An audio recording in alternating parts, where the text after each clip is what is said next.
I am not the only traveler who has not repaid his debt. I've been searching for a trail to follow again. Take me back to the night we met. I had all and then most of you, some and now none of you. Take me back to the night we met. I don't know what I'm supposed to do, haunted by the ghost of you. Oh, take me back to the night we met, when the night was full of terrors. Okay, I think that's enough. And your eyes were filled with tears. You don't have to keep going, girl. You can stop. When you had not touched me yet. And she's gonna keep going. Okay. Oh, take me back to the night we met. This is so Hannah and Clay. I had all and then most of you, some and now none of you. Can you stop, girl, so we can talk? Take me back. I only have one microphone, huh? Literally, one of the lyrics is, I don't know what I'm supposed to do, haunted by the ghost of you. Oh my God, this was so Hannah and Clay. Clay just had schizophrenia. It was confirmed in the 4th season. Like, that motherfucker was crazy. That is not, you shouldn't say that about people. He was crazy though. He was schizophrenic. He wasn't crazy. He was. Marcus has schizophrenia. No, Matthew has schizophrenia in General Hospital. Actually, he doesn't have schizophrenia. He thought for 40 years that he had schizophrenia, and he abandoned his family so they could escape the stigma of schizophrenia. Anyways, welcome to Shade and Lemonade, where we don't give into social stigmas about mental illnesses. Okay. Today we're sponsored by Gold Peak Sweet Tea. Don't even know what that is. Sounds like devil's piss. We're sponsored by Reese's Peanut Butter Cups. Them bitches are golden. Wow. Reese's Puff. Reese's Puff. Eat them up. Okay. How are you doing this week, sister? I'm doing good, sister. I got fucking class tomorrow, bro. Hate class. I have work tomorrow. That's so unfortunate for us both. But we both put ourselves in these situations. Isn't that crazy? We really did. It's so crazy. I kill myself if I didn't have a job, but I also want to kill myself because I have a job.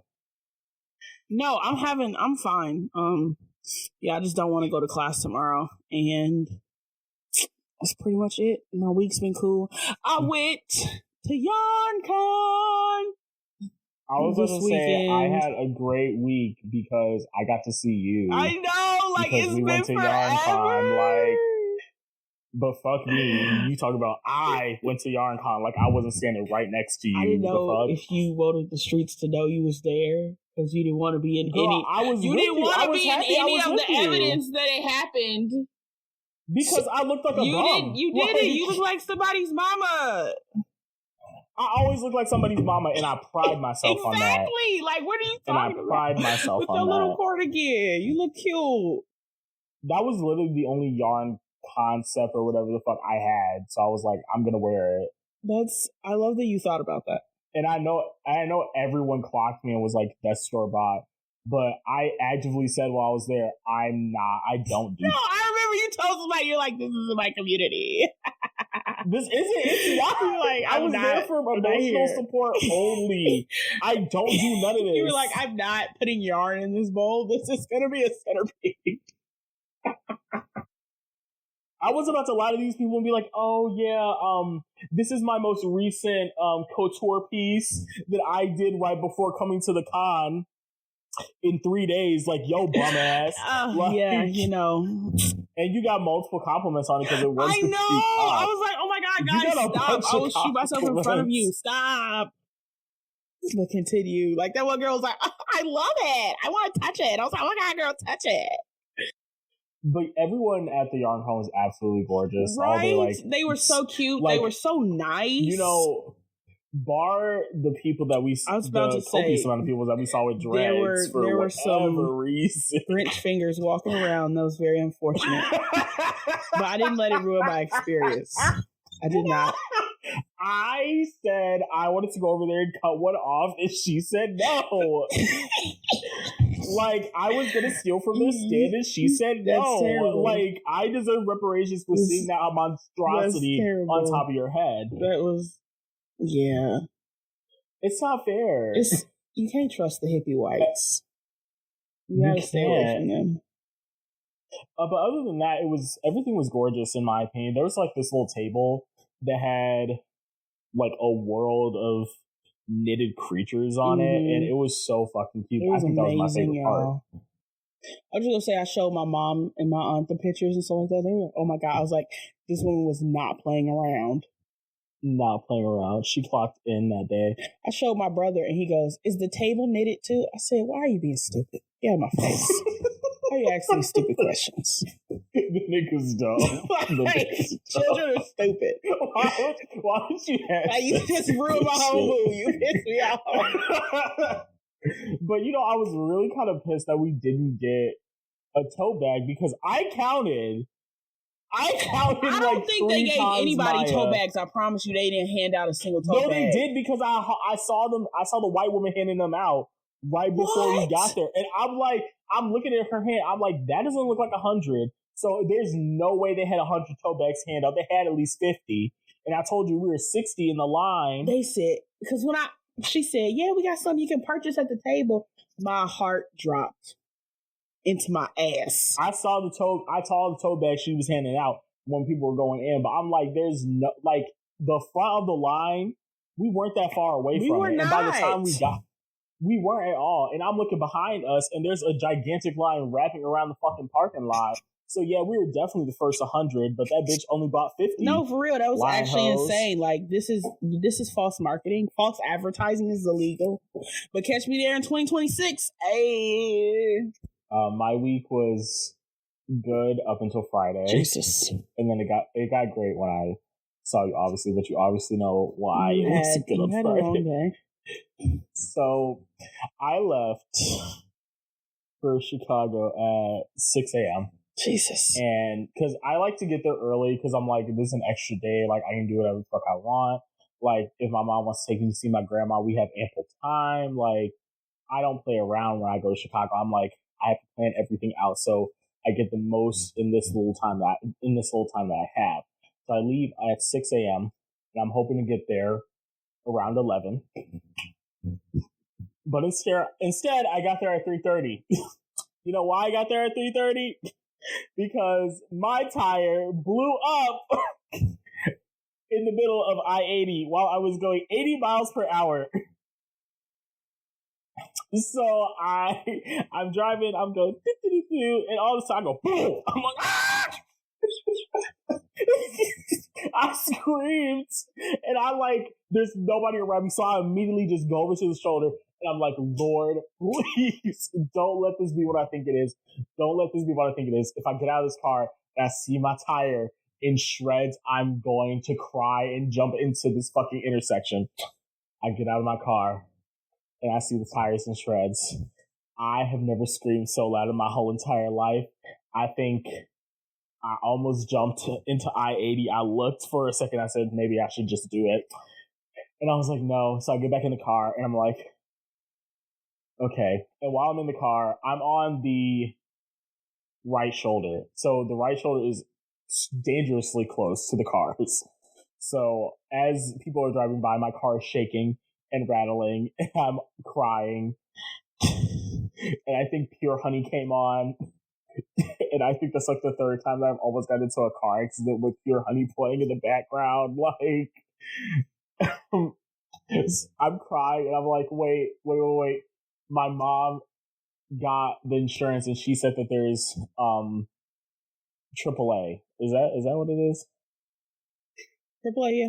Yeah. Yeah, okay, so it's AAA. I was like, okay, so I call her and I'm crying. I'm like, my tire just popped. Like, I'm stranded in the middle of I-80. I'm like 3 hours away from fucking Ames. So she's like, okay, call the number on the back of your card. And I'm like, okay, so I have the like electronic card, so I didn't have a back of the card. So my mom had to look it up on her thing, and she ended up calling. And then she said, actually, your plan didn't have AAA. I said, what the fuck are you talking about? You told me it had AAA. Don't pay in my face right now. So while she's calling my insurance, I'm calling around to like the nearest fucking tire shops, the nearest tow truck places, everywhere that I can in order to get my fucking tire fixed. And every single place that I call, I'm like, yo, I don't have the money for new tires. How much is a used tire? And every single one of these bitches are either going one of two things. Either A, one of three things. Either A, they don't have any tires in my size. B, they don't do used tires and they only have new tires for yeah, no one in Iowa has fucking used tires but one place that I go to get my tires changed. And they were out the day before I left because I was like, this tire just doesn't feel right to me. I have to get it changed. So I went to them first and then they were out. And then I went to every other bitch in Ames and they were like, upwards of $200 for a new fucking tire. I said, fuck no, I'll just wait until I get to Chicago because I know 2 other places I can go. Fuck you, dirty white people. I literally text you, white people are useless. They are a useless breed. I don't understand why the fuck they exist. To cause us harm. To cause us harm, strife, and stress. Fuck white people. So, mind you, all of my neighbors are white. So, I am calling all these people and they're like, we don't have any used tires. We only have new tires for upwards of $200. Or I call 2 places that were called like Tire something or like Tire was in the name. I called them and they're like, we don't do tire changes. What the fuck are you talking about? You don't do tire changes. I could go through my phone right now and count how many people I called and how many people I didn't end up going to. I called at least 20 places in the span of an hour trying to find somewhere. And I got maybe 5 good choices for me. So my mom calls me back and she's like, okay, you don't have AAA, but I just got you AAA and the tow should be free. So I stopped calling tow places, but I'm still trying to call like tire places. And I get a tire shop that sells used tires for like $60, like 30 miles away from me, which fucking sucks. But it is what it is. And I'm like, the tow is going to be free, so we can just go over there and it'll be fine. So the guy from AAA calls me. He's like, since that address is 5 miles out of your, is not like in the 5 mile radius, the tow will not be free. It'll actually be $171 to tow your car there. I'm like, are you fucking kidding me? So they're coming. And I'm calling new tire place again. And my mom called this place that was like 7 miles away, and the dude was able to change my tire. Unfortunately, it was $140 for one tire, and I want to fucking kill myself because guess who helped me? A white man. But that was the cheapest option available to me because white people are fucking useless. So after all that, I was able to get to Chicago at 3:30. And then we went to YarnCon, and now I'm back here. But like, you got to go. I mean, you got to see your man, your mama. That was worth it. It was a long weekend. It was a very stressful weekend, but I'm back home. Well, I'm glad you didn't kill yourself. But unfortunately, the same cannot be said for one of the main characters of the show we will be The same cannot be said for the main character of the show we're going to be talking about today. Hannah Baker indeed slit her wrists on national Netflix television, traumatizing a generation of people, so much so that they took it off air. So, before we get started, I want to just say a few trigger warnings. If you don't know what 13 Reasons Why is, I don't suggest it in any way, shape, or form. People say the book was good, but... Yeah, the book was good, but, like, it's a young adult book, so, like, do with that what you will. So, trigger warnings. We're going to be talking about the sewer slide. We're going to be talking about grape. We're going to be talking about sexual assault, mental illness, drug abuse, mental illness from the writers, STDs. Yeah, we're going to be talking about a lot of very sensitive topics. School shootings. So if you're sensitive, that wasn't even a school shooting. So if you're sensitive to any topics that we listed or any topics that have to do with 13 Reasons Why that you know is in it, don't listen to this one. I know some of you bitches just don't listen at all, but definitely do not listen to this one. Just skip to the end and enjoy the shade sessions. Because there's going to be a lot in that one.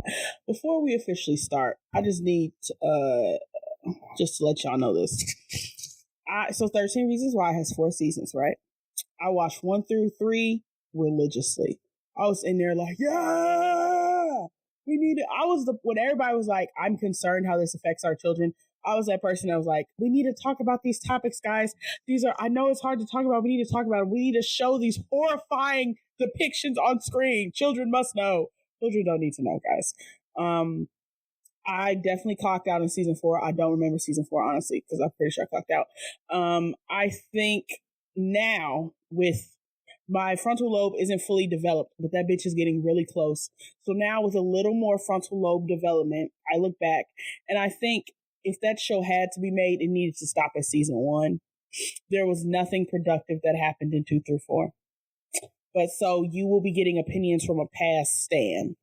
But I acknowledge that I was dumb as fuck. I was a stan in season 1 and 2. Season 3 is where they lost me. Mostly because of one specific character. But, we'll get into that a little later. We'll get into that dirty bitch a little later. Get in the car. Clay, get in the car. No. I won't release them. If you get in the car and come with me. I will leave both of you. 13 Reasons Why is set in the fictional town of Evergreen, California. The first season follows Liberty High School student Clay JENSEN, who receives a set of cassette tapes at his front porch. These tapes were recorded by Hannah Baker, a former Liberty High student who killed herself 2 weeks prior and recorded 13 reasons why she did so in the tapes. Each tape includes a reason for various people in Hannah's life and how those people are connected to her death. Okay, so we're gonna be talking about this like season by season because it's just easier that way because there's so many characters to keep track of, side characters and main characters. But I'm only going to be naming the main 14, which is the 13 people in the tapes and then one person that was passing out the fucking tapes.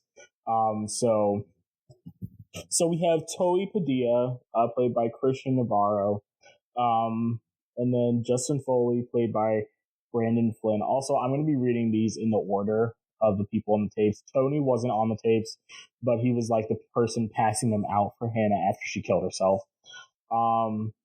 Yeah. Then we have Justin Foley is the first tape, and then Jessica Davis, played by Alicia Bowe. Alex Standall, played by Mile Heinzer. Sorry. White people names, I don't know. Tyler Down, played by Devin Druid.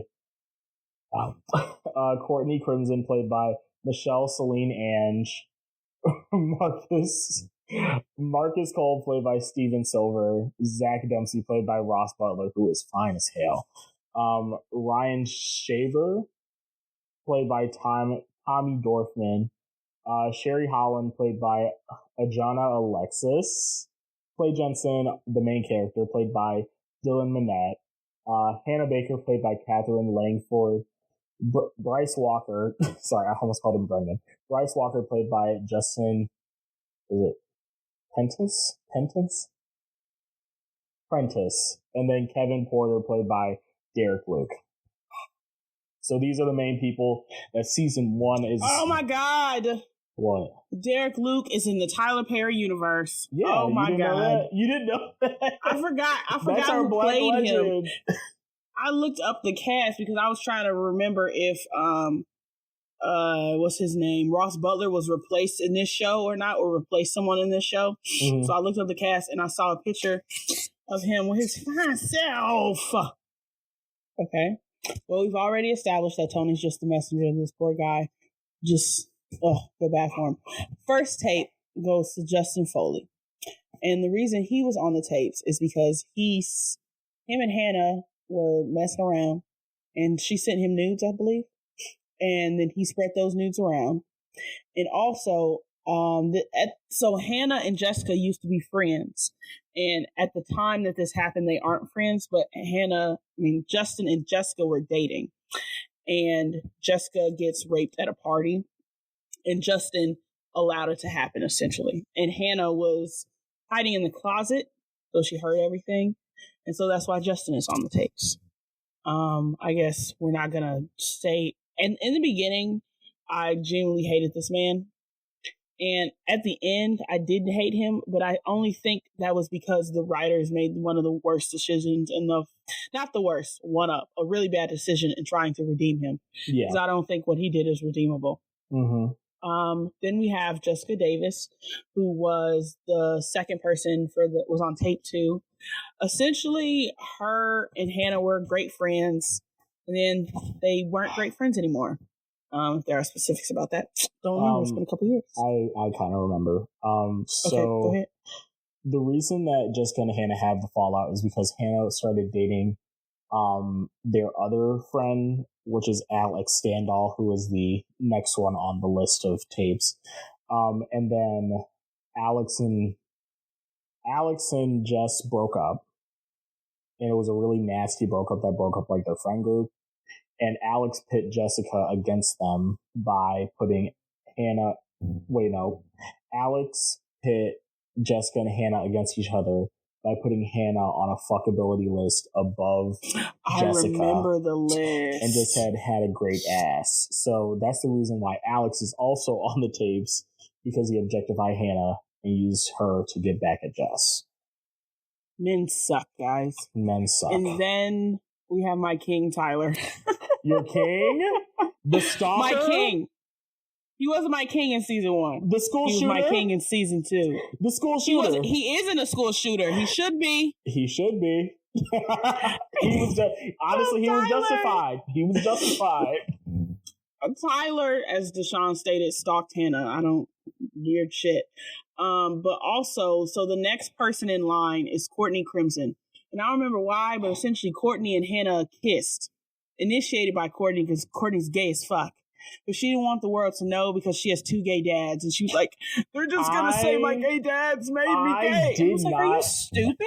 I hated this bitch from jump.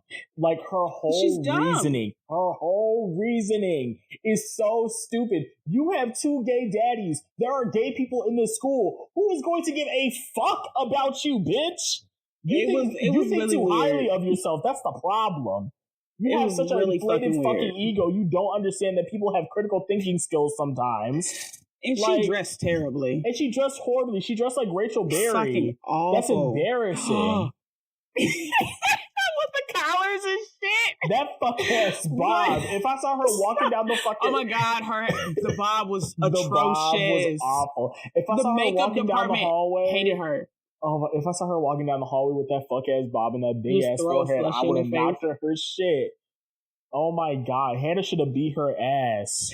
Honestly, that's the summary for a lot of these things. Hannah should have beat their ass. There are some people who honestly shouldn't have been a tape, but Courtney, that's true. You deserve that shit. You deserve that shit. After they kiss, I don't know why Courtney did this, but she decided to tell the world that Hannah she was like, this bitch is gay. She tried to attack me with her lips, but I don't do that gay shit. She's nasty, y'all. And Tyler helped spread that rumor or whatever, that Hannah was a weird gay, a weird lesbian.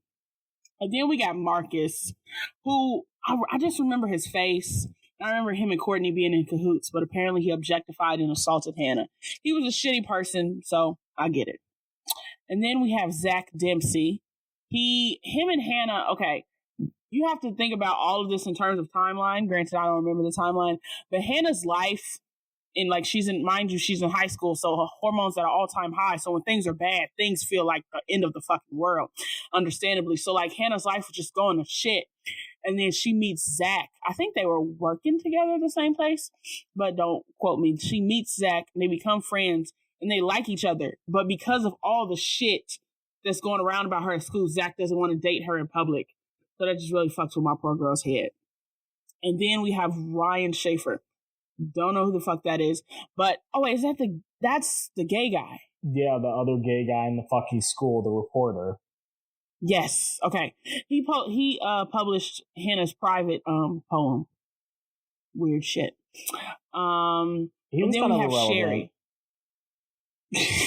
We have Sherry, who I can reason. Sherry's the only person that doesn't belong on this list. You at the most you can argue 2 people total, but Sherry definitely does not belong on this fucking list. I could argue Ryan shouldn't be on this list because he was just so irrelevant. I don't remember him. But Sherry is definitely on that list of people who do not need to be on the fucking list. Does not belong. Does not belong. I'm gonna set the scene for y'all. Imagine y'all leave a party, y'all drunk or whatever the fuck. Y'all decide to get in this car. Sherry's driving, right? You hit a stop sign. That bitch falls over. And Sherry's like, y'all get out of the car. Oh my God, I hit a stop sign. Which, outside of damage to the car, I wouldn't be like, oh my God, this is the end of the fucking world. But they were panicking. They were like, oh my God, oh my God. And Sherry's like, get in the fucking car. We gotta get in the fucking car and leave. And Hannah's like, we can't just leave. We not got a stop sign. And I'm sitting here like, why does it matter? Why the fuck does it matter? Just report it. Just call the city and tell them the stop sign is down. But they drive away. And the next day, a young man from Liberty High gets hit by a car because the stop sign wasn't there. And like, he had, promise and life ahead of him and all that sad shit. And so Hannah's like, Sherry, you bitch. I didn't report it, and you didn't report it, and you knocked that shit down, and now this fucker's dead. But this is my thing. Hannah didn't have to actually, did Hannah get back in the car with her? Yes, Hannah got back in the car with her. Okay. Hannah didn't have to get back in the car with her. Hannah could have called municipal services her damn self. She could have tried to put the fucking sign back up. They could have put the sign back up. There are literally so many avenues. So many fucking avenues. But Hannah's sitting there, and you could blame it on her being a teenager. But I was also a teenager watching this thinking, just call somebody. You don't even have to say you did it. You could anonymously, you could call 911 and say, hey, I didn't know who to call, but I just saw this stop sign laying down on 183rd Street, and I don't want nobody to die. Right. It's so fucking easy. She wasn't thinking, and she also wasn't thinking when she made these fucking tapes. Because why the fuck you put Sherry on this shit? You were also in the car. Come on now. You said yes to getting a ride from her, even though you knew she was drunk. She was drunk as fuck. So, no, this isn't only on Sherry, baby. It's on you, too. One thing, I do believe that Hannah Baker does not get, in terms of the fans, too many fans hate Hannah Baker. She does not get the respect and sympathy, well, not sympathy, respect and empathy she deserves. But in this instance right here, bitch, you was dumb, you was wrong. But anyways, next, we have Clay Jensen, who is our main, after Hannah, he's our main character. We see everything through the eyes of Clay. And this is the second person I would hear an argument for in terms of not belonging on the tapes. Because the reason why Clay is on the tapes is because she wants him to know the story. But there was also a moment where she was just shit. I think this was after she'd been raped, but shit was just going so horribly for Hannah. Yeah. And Clay reached out to her and she said, fuck off. And so he fucked off, but she didn't actually want him to do that. She wanted him to turn around and be like, Hannah, no, we have something. Let's be together. I can fix you. That's what she wanted him to do. And obviously he didn't do it. Understandably so, he didn't do it. Life isn't a fucking movie. And so I don't think she's mad at him for that. But no, she does mention, but she says, you should have stayed. I was just playing, girl. Shit. I was mad at him for that shit too. What the fuck are you talking about? He should have stayed. He was respecting your boundaries. Sometimes people I get crying out for help, but in a way that doesn't necessarily look like you're crying out for help. You know what I'm saying? Yeah. I get not wanting to tell people that you are suffering, but also desperately needing someone to help you get through your suffering. So I'm not even mad at her for it. I'm not mad at her for feeling the way she does. Though I think is fucked up is she let Clay. Clay is number 10, y'all. So he knows I got these sets of tapes because I'm on the tapes. And everybody who she has talked about so far has been a piece of shit. Have done her horribly wrong. Has been a terrible piece of shit. Death. So he's like sitting here like, oh my God, where am I going to be at? And why did I wrong her? Like, what did I do to be such a terrible person to be on this list? And throughout the show, everyone is staring at him crazy that is on the tapes because they know, like, they listen to all of them. So they know why he's on the tapes, but they won't tell him. Which is also weird for everybody else because they're like, because they're mad because they're put in a negative light, rightfully so, and he's not. And honestly, rightfully so. In season 1 and 2, except for Sherry, but in season 1 and 2, I feel like all the people on the tapes are actively against Clay in some way, shape, or form. And then season 3 and 4 is like kind of when they start mingling a little more. I would say definitely all of season 1 and probably the beginning of 2. Yeah. But then at the end of 2, that's when my boy does his big one, or almost does his big one. That's when everybody starts to come together, I think. Yeah. But actually, no, he might not do that till season 3. No. He does it in 2. Her tape is about what she did wrong. Like how she's blaming herself about like she's she's like basically saying I did things wrong in all these situations too. In this one specifically, she talks about how she stayed in the closet while Jess was getting raped. Mm. So this is when she talks about her watching Bryce rape Jess. And how she should have stepped in, but she was she didn't do shit. Oh, okay. I don't remember that. But another key point is that part of why people were so acting the way they were in season 1, I'm pretty sure, what's his name? Tony was told that if everybody doesn't listen to the tapes all the way through, because I believe he has a second copy, to release his copy, right? Mm-hmm. So they were like, listen to the fucking tapes, Clay. Did you listen to the fucking tapes? Listen to the fucking tapes and pass them on. So that was also a point of stress. That was also so funny. What's going on? That was also it takes him so long to listen to the tapes, though. It really did, because I would have listened to all of them in one night. He's one sitting. He's listening to them like an audiobook. Like, girl, go sit down somewhere. I would have listened to all that shit in one night and been done. Exactly. And then we have Bryce. Did Bryce actually have a tape? Yes, Bryce had a tape. Because I remember, okay, so it's just her talking about what happened with Bryce. Yes. Because I remember Clay doing his own little thing, being like, here's your tape, Bryce, at the end, making him confess. No, Bryce had a tape. Okay. Well, in Bryce's tape, Hannah talks about how she went to a party and he raped her in the hot tub. It was awful. It was a terrible scene.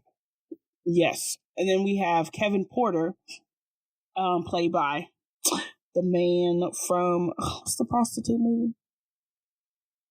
I don't know. Damn it. We have Kevin Porter, played by Derek Luke. And he is the high school, what do you call it? Counselor. And his whole reason why he's on the tape, this nigga deserves to be here. Yes, absolutely. She went to him for help. And she told him what Bryce did, if I remember correctly.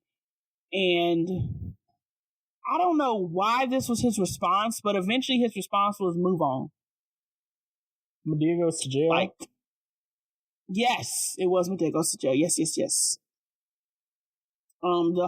response was essentially like, okay, and keep it pushing. I want to say what happened was he was like, okay, so we about to report it or what? And she was like, I don't know what I want to do tonight. He's like, okay, so you need to move on. I want to say that's what happened. But at the end of the day, his whole thing was, okay, move on, keep it pushing, and he was so nonchalant about the whole entire situation when there should have definitely been an investigation in this situation. And when he listens to the tape, he obviously starts to blame himself. Rightfully so, because bitch, you deserve to be on the fucking tapes. And then he also takes his anger out on Bryce when he should have been doing that from the beginning, but he's only doing it now because he's put into a negative light and is forced to see the error in his ways. Like, it's crazy how he completely missed the point when a child, a student that you're supposed to look over, is like, I've been sexually assaulted and raped by one of your fucking star pupils, and I feel and I've been bullied constantly in the school, and the school does fucking nothing. And he's like, well, that's just high school. So you're just gonna have to deal with it. What the fuck do you expect her to do? She thought she could trust somebody. She thought she could trust you, and you broke that trust. So now she feels like she can't go to anyone. Yep. And that's the whole, I feel like his is the big, well, emotionally, his is the biggest reason. Why? Because everybody else in this, like every other person that she considered as a friend had wronged her in some way, shape, or form. But this one hurt the most because you actually could have helped her. He failed her in a way that, like, the way he failed her was definitely different in the way everyone else did. Especially, it's like, like you were saying, like, you're in this position to help me. Your whole job is to help me, actually. You get paid to fucking help me. And the last thing, you're making it worse, actually. And not even you're trying, but you're just actually making it worse. You're just actively being fucking awful, and it's getting worse. I was going to say Hannah kills herself. Well, no shit. And I would like to... Actually, no, I'll talk about what they did with this scene later. But they did end up taking this scene off of Netflix. But it was only because of a certain scene later in the show that I will get into as well. I heard that they were saying that made people, that inspired people to kill themselves. Oh, I didn't hear all that. Like, there was actually a lot of backlash from parents and, like, school officials, I guess. I don't know, but from adults saying, like, this content is negatively affecting our children. I don't actually know if people were starting to kill themselves. People say they were. I've heard people talk about their children are actually killing themselves after watching this. And I've heard people talk about how that specific scene, because they showed everything, y'all. They definitely showed everything. And it was just like, whoa. Like, that was like shit. It's not alluding. They're showing you everything that she's doing. And that triggered a lot of people. That took a lot mentally, because they don't tell you it's going to happen, I don't think. They don't have trigger warnings on the show at all. Well, they do. I thought they added trigger warnings after season 2. Did they? I thought that's when they added the trigger warnings. I did not hear about that. I remember it having trigger warnings, especially probably only on this scene. I remember it having trigger warnings. Like, the beginning of the show, it started off like, hey, girly, there's going to be a suicide scene in this. Like, so if you don't want to watch, don't watch. But then again, I watched the show pretty later than everyone else. So maybe Did you watch it after season 2? No, I didn't watch it after season 2. Okay, then it was probably there then. Okay. I just know they added stuff after season 2. They probably did. They added and subtracted a bunch of shit. Netflix faced a lot of backlash. Rightfully so, to be honest about the show, because it was pretty bad. Like, the first season, I would say, is pretty good in its way of storytelling and its, like, character building and world building and everything like that. But the problem I have with it is that it gets really graphic at times when it doesn't need to be, and then in the later seasons it just gets fucking stupid. To the point where people were actively asking the writers and the directors, like, why did you make this decision for the show? Or, like, why did you decide to put this in the show, like the graphic parts? And their only reasoning behind it was, we wanted to have a conversation. And I feel like that reasoning alone is just stupid, because you can start a conversation about these things without showing us graphic details about it, and also keeping the integrity of your story. Like, you can make a good story and also have a conversation at the same time, but you fail to do both of those things. So now it's just a bad scene. I think that was very much PR. I could be wrong. I don't think that was genuine, because if you that is definitely the main problem of the show, but also the way they deal with things, specifically the way they deal with Jessica and Justin will always haunt me till the end of my fucking days. Because as I stated, Justin is Jessica's boy. Okay. Things that you should know about Justin. Him and Jessica, they were dating at the time of season 1. They've been dating for a while, whatever. But Justin he has a terrible home life, a terrible background. And Bryce is his best friend. Bryce is a rich guy. He's rich. And I don't want to say he takes care of Justin, but he definitely is someone Justin has been able to turn to in that when shit gets really bad at home. And so they're at this party, and Jessica is zoinked out of her mind, drinking or whatever. And she's in I think it's her house actually, but I don't know. She's in a bedroom. She's laying in the bed. And Bryce walks up, sees it, and he says to Justin something along the lines of like, oh, give me a few minutes. And then Justin's like, what? And he's like, come on, bro, give me a few minutes. And he closes the door. And Justin kind of just stands there like, it takes him a good minute, way too long for him to be like, wait, this isn't okay. And then he starts like banging on the door or something. And then I don't know if Bryce locked him out or whatever. But it's like there was a solid, even if it lasted 30 fucking seconds, I don't know how it lasted. There was a solid point in time where Justin let that dude like do whatever he was about to do. He just stood there while shit was going down because it was Bryce. And because Bryce was his brother or from another mother type shit. And then after it happens, Justin does not tell Jessica. If I'm correct, Jessica doesn't find out what happened until she gets to the tape. The tape. Yeah. That when she gets the tapes is when she finds out only God knows how long it's been. But her, Justin, and Bryce are in the same friend group. So she has been hanging out with Bryce every fucking day since he raped her. And Justin has let this happen. Justin is just smiling in her face and not saying anything, not doing anything. And that is this, and he's still best friends with Bryce, mind you. And that is one of the sickest things. That is the second sickest thing this show has ever done, in my opinion, outside of the graphic depictions.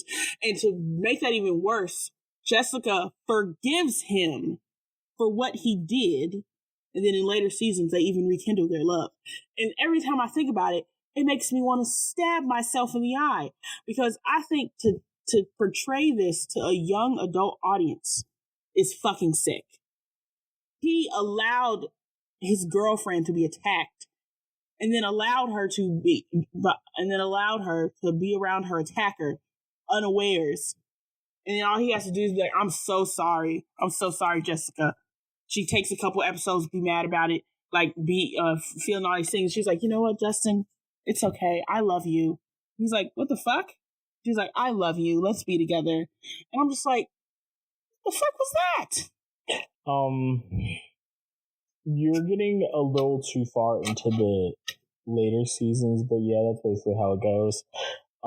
But they kind of have a lot of back and forth, like they're on again, off again type of situation. It's like a will they, won't they type of thing. But anyways, that's mostly season 1. Season 1 also ends with Hannah's parents filing a lawsuit against the school for like negligence. Oh my god, her mom is Addison. Yeah, I love ex-wife Addison Montgomery, and then Shrek.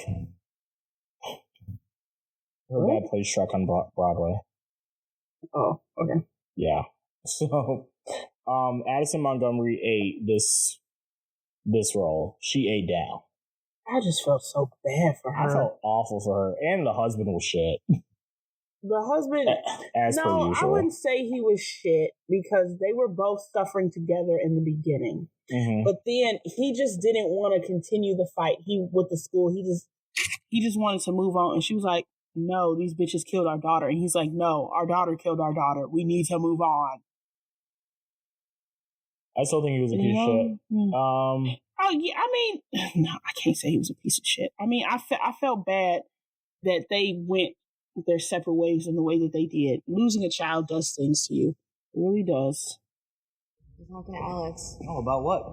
About how much she misses me. About how much better of a boyfriend I am than you.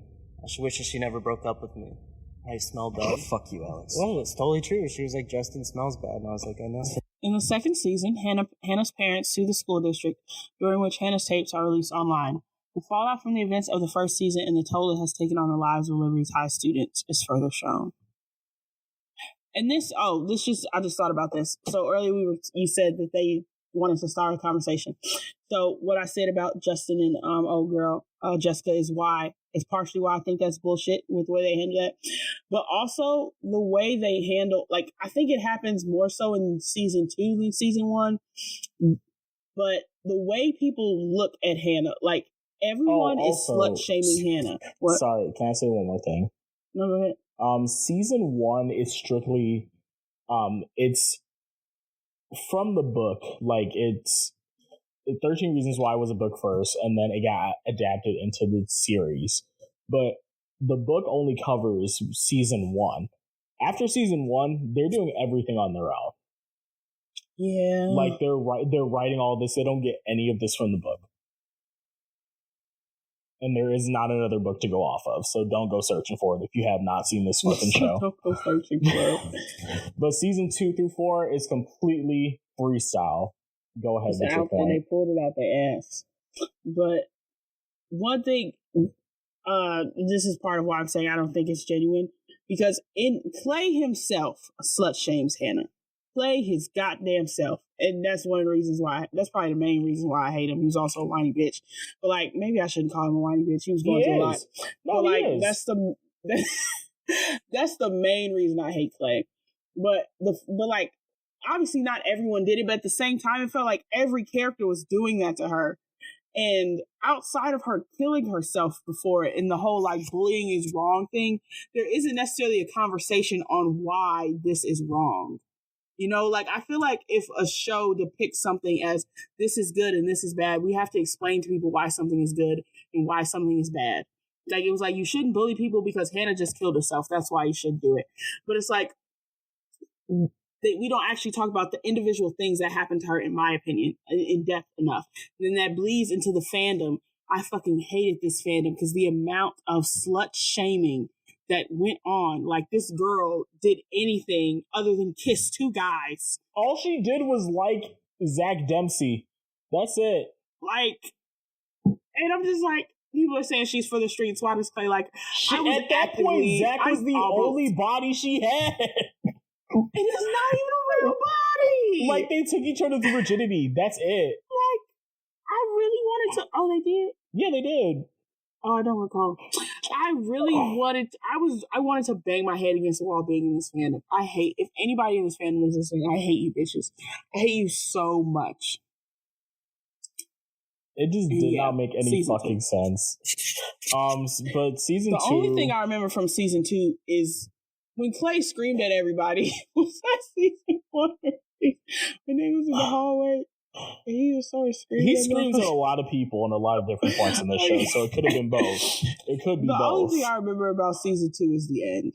I watched a recap of the show, like, I think Thursday, so I'm kind of caught up a little bit. Season 2 starts off with, like, them going through this trial and everything, and then while the trial's going on, they're also trying to unearth the fact that Bryce is a fucking rapist. So... Repeat, like, not just Hannah. He has multiple victims. He has multiple victims. And they also try to tell the story through Polaroids that they take in, like, this back equipment room place that the baseball people hang out in.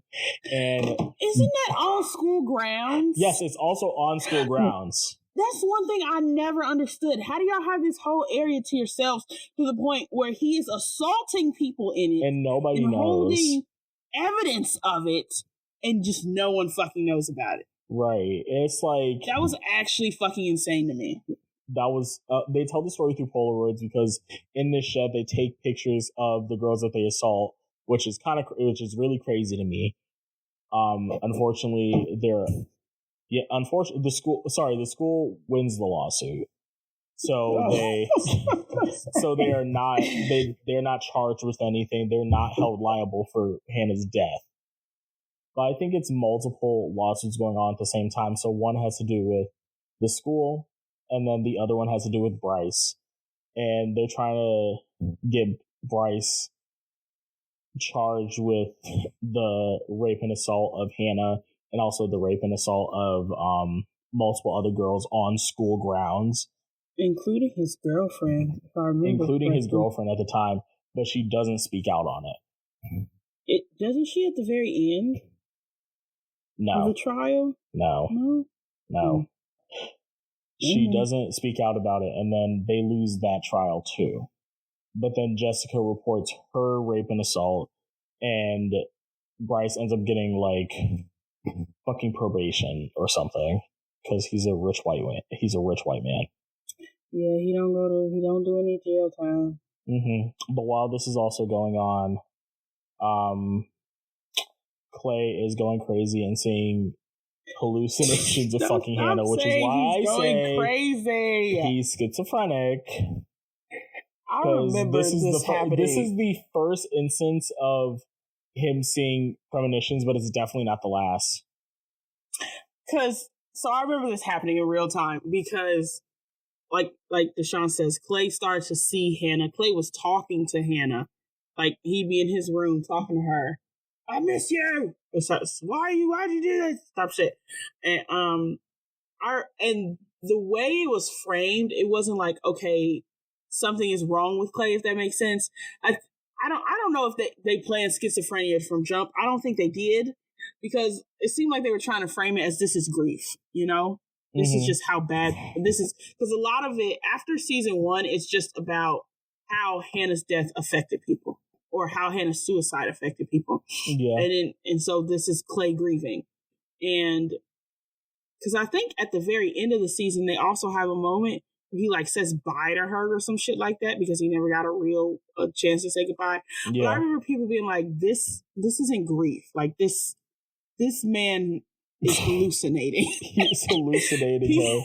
And you know what the craziest part? You know, this is why I say Clay is a bitch. Like, he's a little bitch. So he's dating a girl named Sky in the beginning of the season, and she ends up being hospitalized because she also has mental health issues too. One, Clay, you cannot fix them. So, and also Clay treats this girl like shit because he's not over Hannah. Doesn't surprise me. Clay is actually not. Clay is very much a nice guy, you know, but like in the negative sense. Like, you remember like George O'Malley? How George O'Malley was like, yes. Oh my God, George like O'Malley is nice Clay guy. JENSEN. Clay is worse. Clay is like a step higher than George. If you ask me, Clay is fucking worse than George. But they both seem like innocent and not like pieces of shit.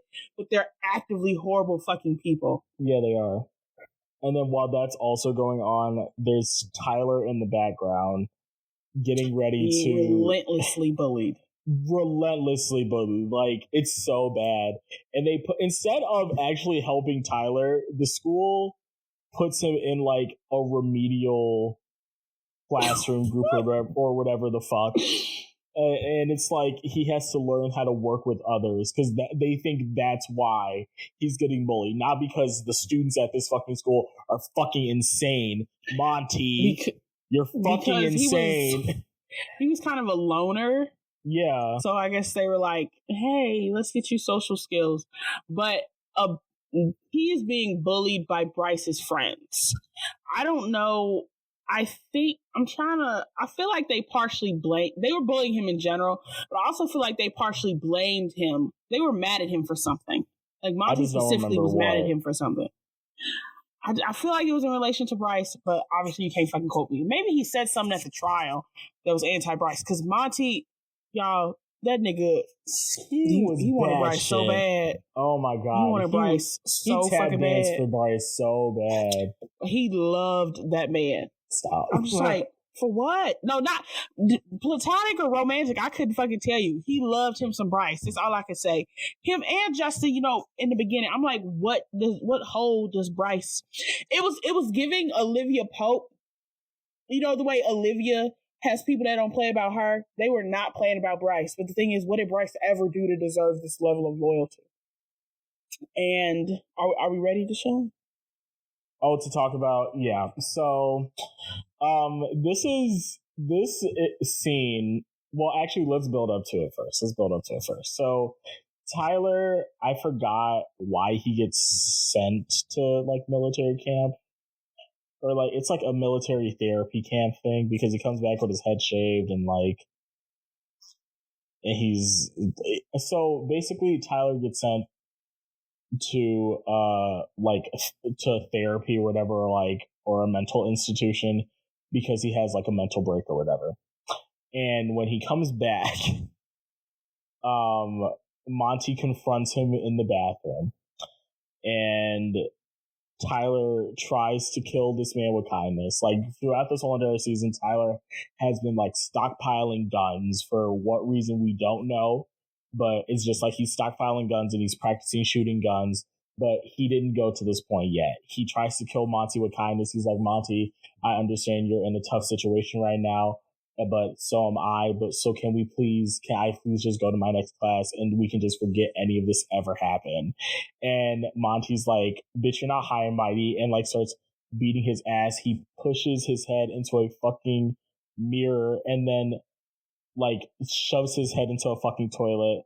And then this is the part that got cut out of the show, but unfortunately it was up on the show for way too long, so millions of people saw it. And it should not, me, unfortunately. and also me. Monty then rapes Tyler with a broom handle. A broken broom handle. He breaks it. No, not even a broom, it's a mop. He breaks the mop part off. And then he goes in with the pointy end. Oh my! I'm pretty sure he has friends holding Tyler down, but I could be wrong. Yes, he does. And he had people holding him down, and it was just such a graphic scene, and people complained about it, so that's why they took it down. But then they only took the Hannah Baker scene down because of this scene. Because I remember they were getting backlash because of the Hannah Baker scene, and they were like, it has to stay in the show, like, it's because of the narrative or whatever, but Netflix made them take both of these scenes down. But apparently this scene had to happen first before they took down the Hannah Baker one. It could just be me. I remember where I was and what I was doing. I was on the phone with you, because you'd watched this before me. I remember where I was folding my laundry, standing in the middle of my room watching my TV. No. And I stopped. I had like a shirt or some shit in my head. I stopped mid-fold. I'm like, what the fuck? Yeah, I do remember that. Oh my God, I remember that. I had a physical reaction. My asshole started hurting. Like, it was terrible. But I don't, it's like, to me, this is worse than the Hannah Baker scene, because I don't know where I was with Hannah. I was probably on my fucking computer. I don't fucking know. I remember her scene, and it was awful. But this, and then when they realized, that might be the wrong word, but when they realized what they did, they fucking ran away. Like, Monty actually looks horrified at what he did, and they just ran away. Mm-hmm. And Tyler was left bleeding. And I don't understand how that nigga got out that bathroom by himself. Because it takes seeing blood. He goes home, and I think his mom, and he like changes or something, and his mom was looking at his laundry, and she's like, what is this? He's like, nothing. And then it's prom that night. Yeah, it's prom that night. And Tyler packs up all his shit and then starts playing Pumped Up Kicks and puts on his army jacket and goes to war at what is this fucking school called? Lincoln Liberty High. He goes to war at Liberty High. He brings the AK, the Ford F-150, the pistol, the Glockiana, all the guns, and he's about to shoot this fucking school up. Unfortunately, and this is where I say you can't always depict who someone is based off their opinions on media. Because this is a very extreme opinion I'm about to give, but I obviously don't support this behavior in real fucking life. Should I fucking cut this out? Unfortunately, Clay's bitch ass stopped my boy from doing what needed to be done, which was putting a bullet in between Monty's eyes. Absolutely. That nigga should have been dead. Mm-hmm. This is my thing. Tyler ain't got to get everybody. That is where I differ with Tyler, because Tyler was going to go in there and just let it rip. He should have been strategic and just shot one dude. But I don't know. Clay, it got weird after this, and I guess this goes into season 3. But when Clay stops him, Clay stops him, and then like the group decides to like take this nigga in, and I was just like, what is going on right now? Yeah, you're going into season 3 now, which I feel like... So does the whole group stop him, or is it just Clay that stops him? It's like the whole group works together to like evacuate the school and get but Clay is the one that like ultimately stops him. Like he takes the gun from Tyler and they take Tyler away like somewhere else, and Clay takes the downfall for having the gun. Weird shit. Should let him. Ooh, I promise. Ooh. Well, I don't know if I agree with the whole like shooting up the school thing. I do agree that Monty should have died. He does. Oh yeah, you ain't gotta. Later, don't do everybody. Just him. Yeah, just a him. bullet in between his eyes. Because not everyone deserves to die. A bullet up his anal cavity. But a bullet through his dick. Damn! Wow. A bullet through his ears. Every orifice he has needs to be shot up. But going into season 3, the show noticeably takes a drastic turn. In the wrong direction, I would say. Like season 1, I think obviously is the best one. I think it has the best direction and character growth and development than all the other seasons, mostly because it was based solely off the book. And then season 2, 3, and 4 are based off the minds of these fuck-ass directors. So season 3 is when they start to go a little fucking crazy. Hey, it was nice meeting you. We should hang out sometime. What'd you say to me, faggot?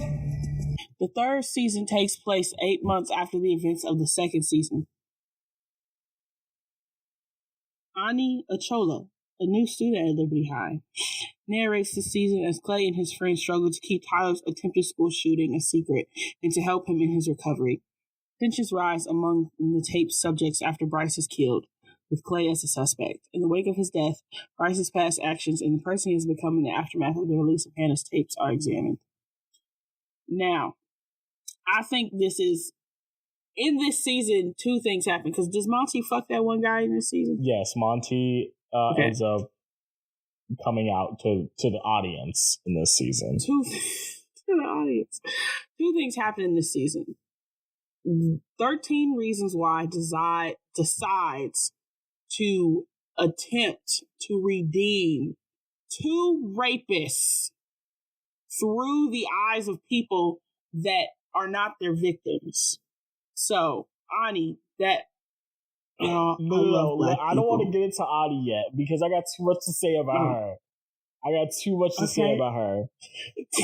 What do you want to get into? So I want to get into first, the only other thing that annoyed me more than Ani was the fucking way that they showed the past and the present in this goddamn season. Didn't they just make it like grainy or something? Yes, so they showed the present in a more like dimmed lighting, and it looked like one of those old detective shows that people do all the time that's like in black and white or wherever the fuck. But it was in color, but it was just the whole entire screen was gray. But when they showed like the past, they just brightened the fucking screen. And I'm like, what the fuck is this? You bitches just had no clue what to do in this fucking season.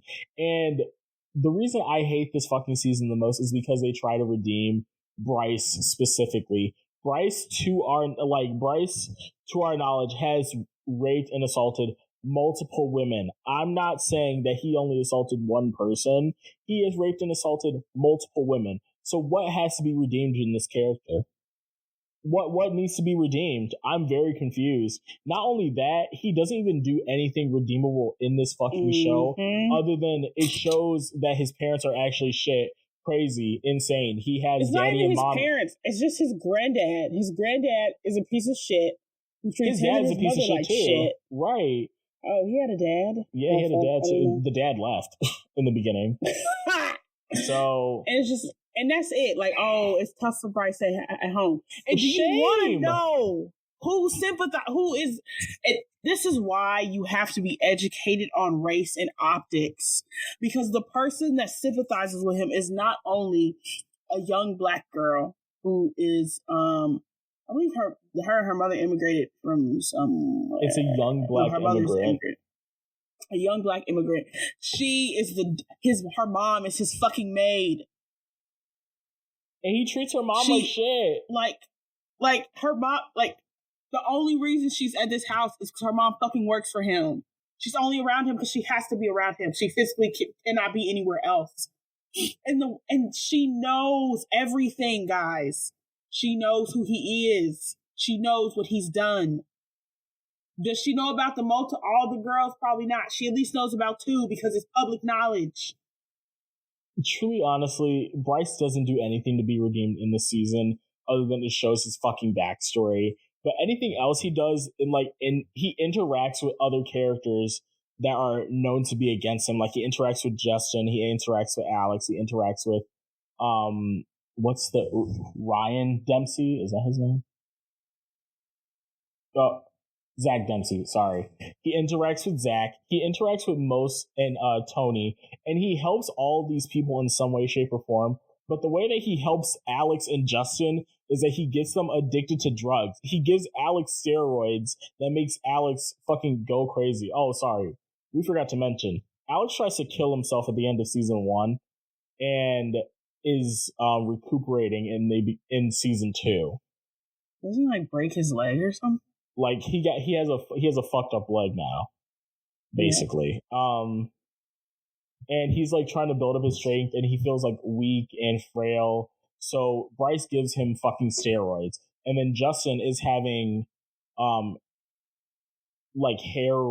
he's having heroin withdrawal symptoms. So Bryce gives him fucking opioids. It gets him addicted to fucking painkillers. Like, you're not helping these people. You're actively making it worse. The only person that he helped was, like, Tony. But, also, this is the beginning of, like, the social justice issues thing. Tony's whole entire family gets deported. Ooh. So now Tony has to look over, like, the whole entire shop and everything. They illegally get deported because Trump was president at this point. And Bryce, like, helps him in some way, shape, or form.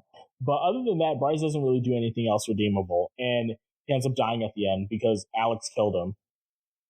Fuck that man. Like, womp womp. Shame. A tragedy. I remember people being like, because Zach and Alex became friends, like, Zach was helping Alex with his recovery. Mm-hmm. And people were like, oh my God, they're so gay. I was like, oh, okay. Oh, yeah. But, and then I know this isn't really, like, important to the fucking plot, but Alex ends up getting a boner at one point around Ryan. They were in the water, I think. Yeah, or something like that. And he, like, pops a boner, and he doesn't know why, but we figure out why in season 4. It was like, what? Really? I never knew, because I didn't watch that shit. Because season 3 was my bar. Season 3 was your bar. We didn't say this, but something to note, Clay's parents essentially adopt Justin, and Justin and Clay essentially become brothers. And Justin becomes the closest person to Clay after, like, throughout the whole show or through the rest of the show. And though I hate Justin, I do love their relationship because they really are brothers. Yeah. And, like, Justin's like, are you okay? And Clay's like, are you okay? Like, they worry about each other. Ugh, they really are cute little brothers. And I like their relationship and the way it's depicted.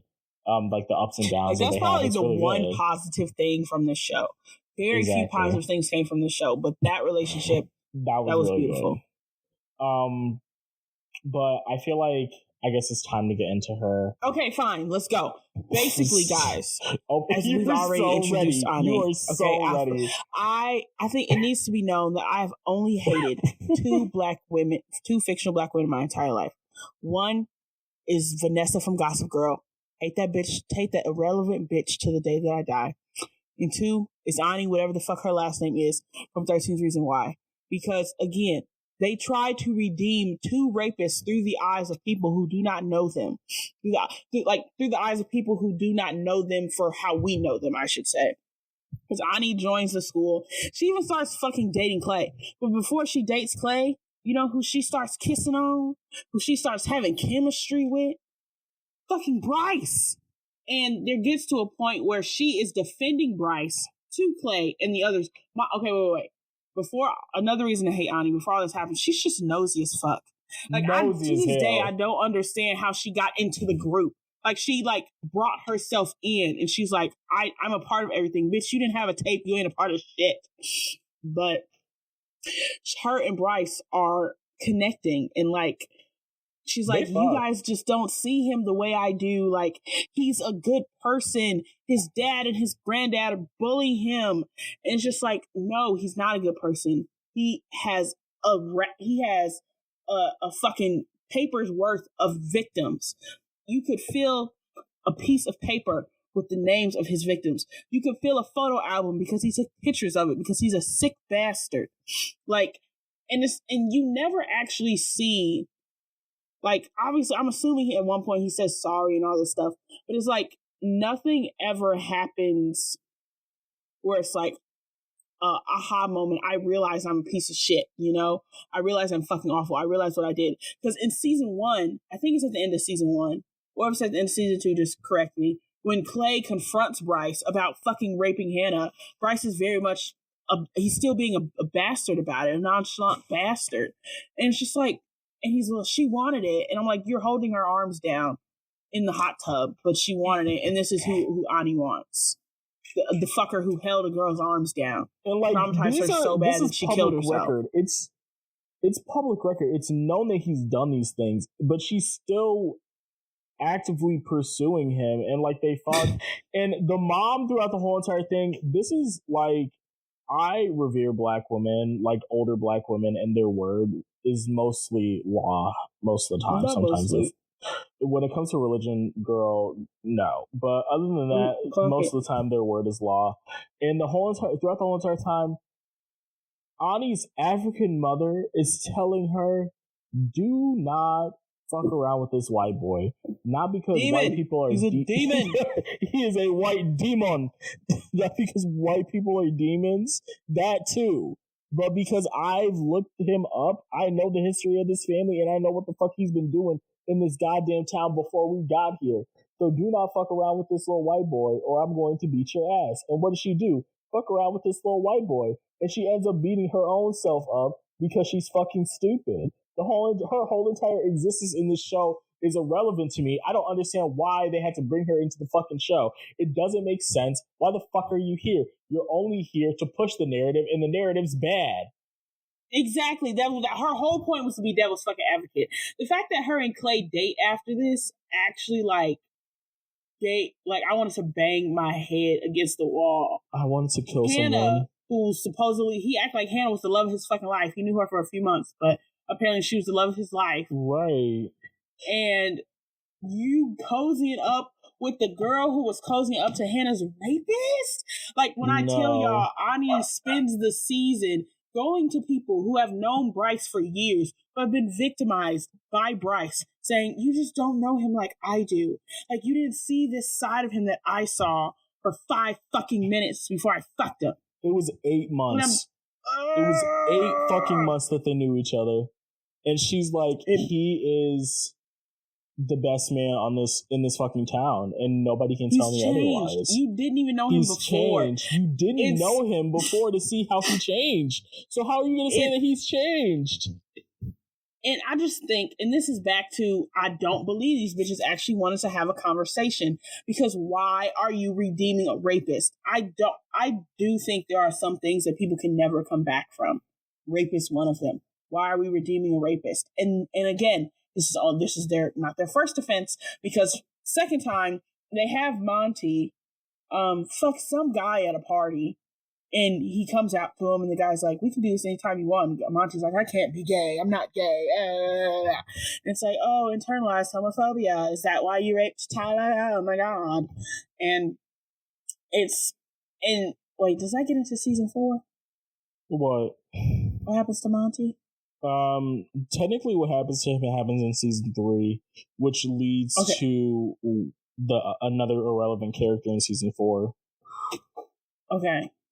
I guess we'll get to that when we go to season 4 then. Well, we can get to it now, because basically how the whole entire story of season 3 wraps up is Clay is like the main suspect for the death of Bryce Walker, because the police, this is the hardest I've seen the police work in this whole entire fucking show, is to find the killer for Bryce Walker, a fucking known rapist and assaulter. The fastest fucking thing I've ever seen these police do. Not to help, Hannah when she's getting bullied or assaulted, or like not to help a black woman when she's in need. No. To find the killer of a white boy. But the police think that Clay did it, but it actually turns out that Alex did it. And in order to save Clay and Alex, they pin the whole entire thing on Monty. And Monty can't give an alibi, and his alibi being the gay boy, because he doesn't want to come out. So instead of coming out, Monty goes to jail. And in jail, Monty dies. He dies off screen. We don't even get to see him die. We don't get the pleasure of seeing his light leave his eyes. But he does die. There is this page on Twitter, and I think they're just solely dedicated to posting gay couples. Mm-hmm. And they posted a picture of Monty and that random nigga in bed, where the dude's like, "You can be out," or something like that. And Monty's like, "No, I can't." And people are like, "Oh my god, they're so cute. Where are they from? Oh my god." And I'm just like, just so everyone knows, he's a rapist. Like, don't. He's a rapist. He will be nothing Before but, this, he raped someone. He will be nothing but in my eyes. Violently. Like, I feel like our words are enough to describe what happened. But guys, violently, it was like bad. The broken end of a mop. He could have killed him. The smooth end would be terrible, but the broken end of a mop. He really could have killed that boy. He was bleeding for over 24 hours. Like, he was bleeding for a while. So yeah, that was basically season 3, and at the end of season 3, things are kind of like in a good spot. All of their antagonists in the show are basically like dead. So I didn't really know where the fuck they were going to go in season 4, because this is supposed to be the last season. But my god, this is also where I checked out, y'all. I checked out, and I'm honestly happy that you checked out and got to live the reality that I did not, because I unfortunately checked in for this season. And was it the worst season of television I have ever seen in my whole entire life? Absolutely. Please help. What is it? Shit the bed. Oh, man. In the 4th and final season, Clay's mental health deteriorates as a result of the deaths of Bryce and Monty, while the other students of Liberty High plan for their impending graduation and future. Simple. What the fuck? Well, I guess the season 4 is pretty simple. It doesn't really have a overarching story other than Clay is going absolutely batshit fucking crazy. Because not only does he now see hallucinations of Bryce, he also sees hallucinations of fucking Monty. And also, I feel like he sees hallucinations of Hannah too at one point. So it's like, say goodbye. So it's like he's seeing all these hallucinations because he's going batshit fucking crazy in the last season. And also these things at Liberty High are happening where like somebody's vandalizing the property, or like trying to tell like Monty. I think at one point somebody spray paints like Monty's innocent or some shit. It turns out that Clay's doing all this shit in his fucking sleep. Oh. So like He's having a complete mental breakdown and shutdown or whatever the fuck. And he's just sitting there looking fucking stupid throughout the whole entire fucking season. And the other shit that's going on is it's like the whole entire show just like picks too many fucking plot lines to keep track of because they just didn't know what the fuck they wanted to do with this season. And they also made it a performative activism season, and I want to fucking kill myself. Nothing.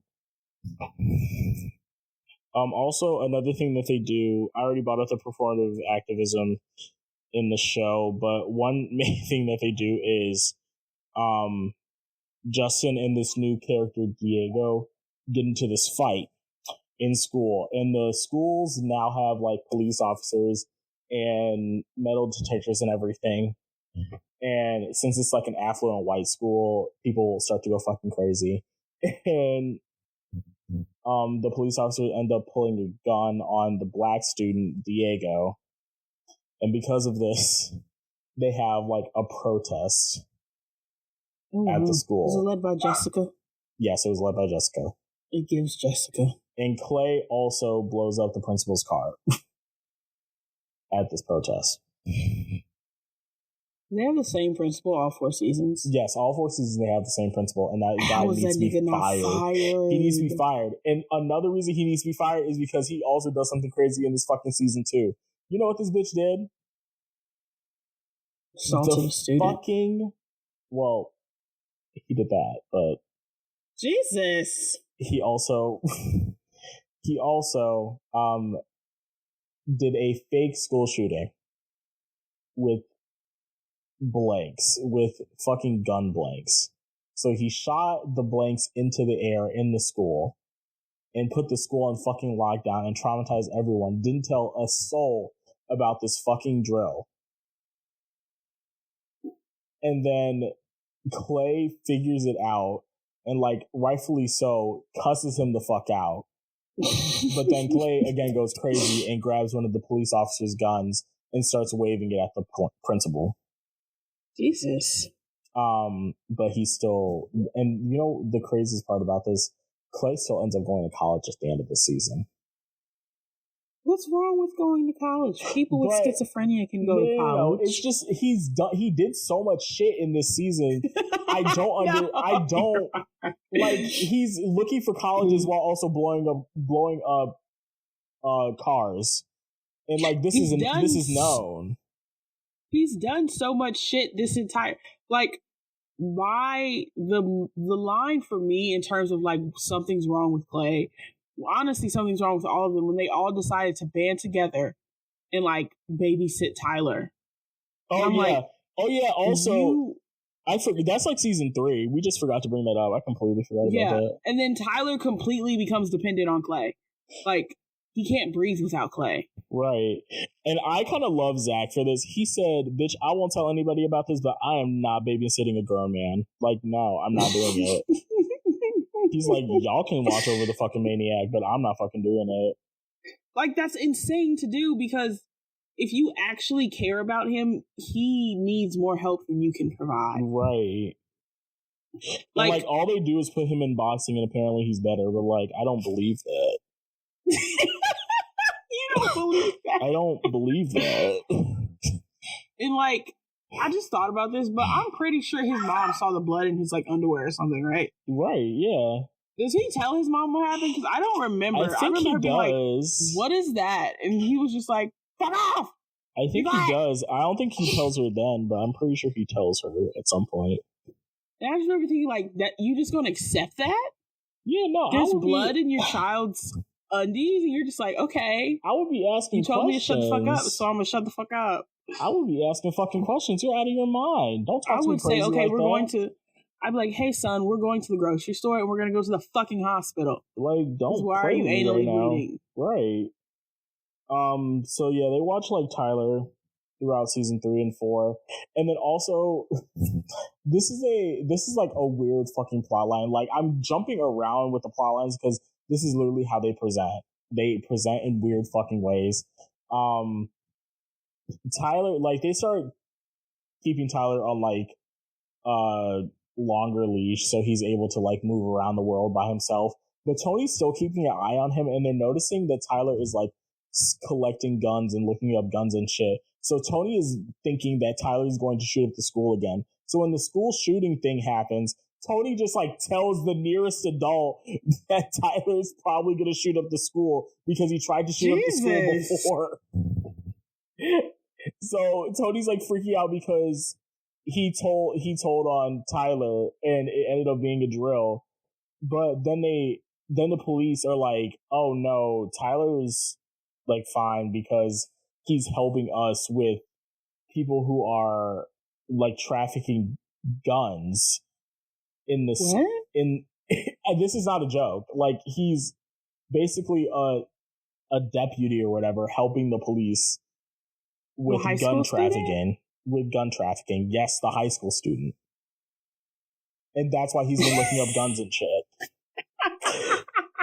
And I said, "Are you dead ass right now? Like, are you dead ass? Are you telling me Tyler is Nancy Drew? Like, don't." Nancy Drew is crazy. Don't play in my that face boy right now. Suffers from severe anxiety. He suffers from severe anxiety, depressive ideation, suicidal ideation. Like, don't play with Tyler right now. Put him in an institution. The way he never got the help he needed. He put him in an institution expeditiously. He needs so much help. They all need help, honestly. All of them. The way that the story kind of ends is they all end up going to college, even Clay, somehow. They all don't go to college. Yes, girl, most of them go to college. Mm-hmm.